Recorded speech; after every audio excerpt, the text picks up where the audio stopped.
श्री हरिवंश, सभी को राधे राधे। होप करती हूँ आप लोग अपने घर में अच्छे होंगे। मैं अपने घर में बहुत ही अच्छी हूँ। लाडली सभी भक्तों पे खूब कृपा बना करें।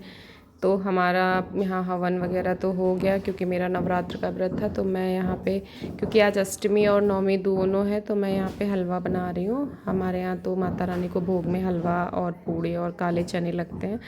तो ये इधर मैंने तो चने उबाल लिए थे, बस उसमें नमक जीरा वो सब डाल के इसके बाद उसको भी बना लिया था। उधर मेरा हलवा और चना बन गया था। इधर मैंने आटा गूँथ के थोड़ा पहले रख दिया था, क्योंकि वो सेट हो जाए। इसके बाद कढ़ाई मैंने रख दी, गरम हो गई थी। मैंने उसमें थोड़ा सा तेल डाला। हालांकि मेरे यहाँ ये पूड़ी घी में बनते हैं, पर मेरे पास घी नहीं था, तो मैंने रिफाइंड में ही बनाना प्रेफर किया। फिर मैं अपना बेलन लेने चली गई थी, तो इसीलिए आप लोगों को मैं दिख नहीं रही हूँ। और इसके बाद इधर मैं मतलब परथन लगा के, मैं मेरे यहाँ पे पूड़ी नहीं बेली जाती है। मेरी मम्मा कहती हैं कि तेल गंदा हो जाता है, मतलब और पूड़ी काली हो जाती है, इसीलिए हम रिफाइंड या घी लगा के बेलते हैं। तो मैं इधर पूड़ी वगैरह बेल रही थी। फिर मैंने चेक किया कि गर्म हो गया कि नहीं, क्योंकि अकेले पूड़ी सेक रही थी, तो मैंने थोड़ी सी बना के पहले रख ली थी। इसके बाद दोबारा जो है मैंने क्या किया था कि दोबारा गैस लो करके फिर दोबारा बेल ली थी, दोबारा सेक ली थी। मैं ऐसे ही सेकती हूँ। आप लोग बताइएगा कि आप लोग अकेले रहते हैं तो पूड़ी कैसे सेकते हैं। मैं हमेशा ही ऐसे सेकती हूँ, क्योंकि मैं जहाँ रहती हूँ वहाँ मैं अकेले रहती हूँ। इसके बाद ये मैंने जो है पूड़ियाँ लगभग आधी मेरी सिक गई थी, और मैं बस ये सोच रही थी कि कितनी जल्दी सिक जाए और कन्याएँ आएँ और खा लें, क्योंकि बहुत लेट हो रहा था। हालांकि मैं हर बार सुबह कर लेती थी, लेकिन इस बार नहीं कर पाई। घर पे जो काम वाली आंटी आई थी, उनके यहाँ कुछ अनहैप्पीनेस हो गया था, उस वजह से जो है मैं मतलब कर नहीं पाई थी। और इसके बाद फिर काम बहुत ज़्यादा था, तो फिर इधर मेरी पूरी पूड़ियाँ सिक गई। फिर ये श्री जी का जो है मैंने भोग लगाया, श्री जी का हलवा चना और ये सब कुछ माता रानी को और श्री जी को भोग लगाया। उन प्रणाम की, उनसे प्रार्थना की, मंत्र बोला तो देयम वस्तु गोविंदम तमेव समर्पयामि। तो उसके बाद वृंदा सखी को उठाया, उनसे प्रार्थना की कि आप इन लोगों को प्रसाद पवाइए। इधर पूरा प्रसाद रेडी है। फिर आ गई मेरे यहाँ कन्याएं। मैंने यहाँ पे सब कुछ रेडी करके रखा था, गेट खोल के रखा था।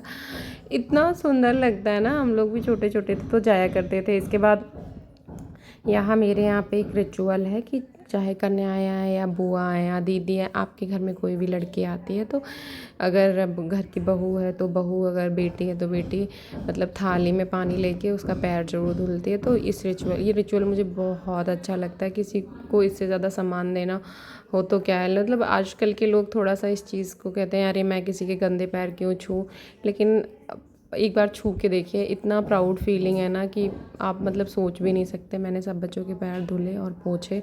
इसके बाद मैं अंदर चली गई थी खाना लेने, जो बना के मैंने रखा था बच्चों के लिए। यहाँ पे मैंने डिस्पोजल वाली थाली ली थी। इसके बाद उसमें थोड़े थोड़े से जो है मैंने हलवा, एक एक पूड़ी रखी।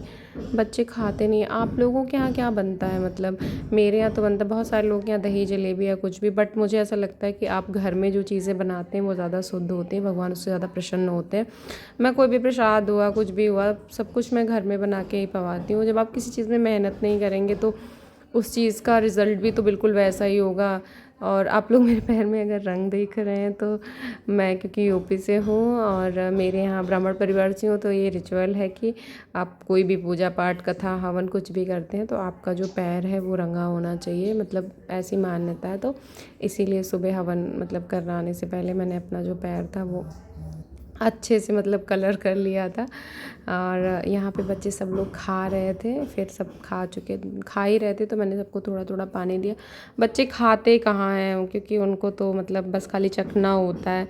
इसके बाद थोड़ा थोड़ा बच्चों ने जो भी पानी वानी पिया, और मैंने पूछा कि और कुछ लेना है। कोई नाम ही नहीं ले रहा था, तो सिर्फ सबसे पूछ के मैंने जो है सबकी जो है वो प्लेट हटाई। किसी को पानी चाहिए था तो उसको मैंने पानी वगैरह दिया। फिर मैं प्लेट हटाई रही थी, तब तक ये दोनों गुड़िया जो है वो जाने लगी। मैंने कहा बैठो बैठो, अभी तो काम है।